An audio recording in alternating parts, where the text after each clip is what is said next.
Prohibition. Some say it failed, some say it was a success. But what do you think?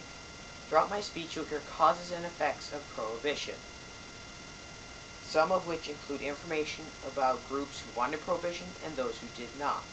You also hear rules about the 18th Amendment and illegal activity during the Prohibition era.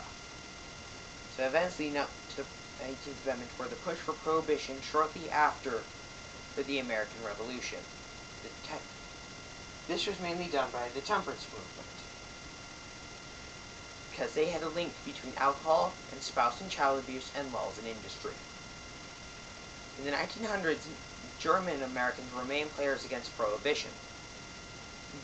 But after World War I, they were discredited, and the temperance movement used this to their advantage. The 18th Amendment was then wrote in December 1917. On October 28, 1919, the 18th Amendment was verified by the Volstead Act, which was written by Wayne Wheeler in the Anti-Saloon League. But before this even happened, 31 states were already dry. Some rules about the 18th Amendment were you could not buy, sell, import, export alcohol, but you could still drink it. People that stockpiled alcohol before the Volstead Act so that they could drink it throughout the Prohibition.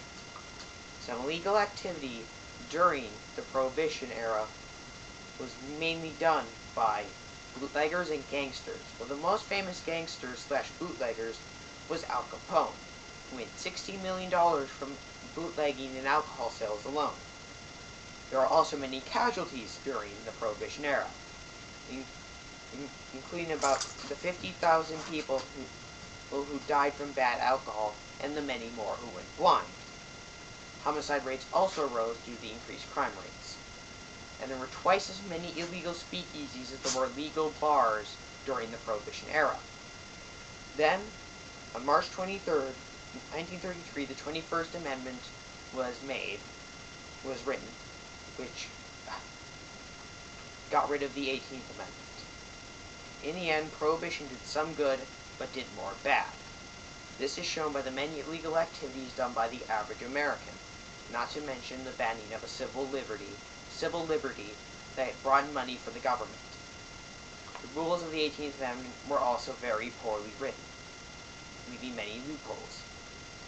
The Anti-Saloon League and Temperance Movement meant well by their actions, but in the end, that was not enough. All in all, the 18th Amendment, in my opinion, was a total failure.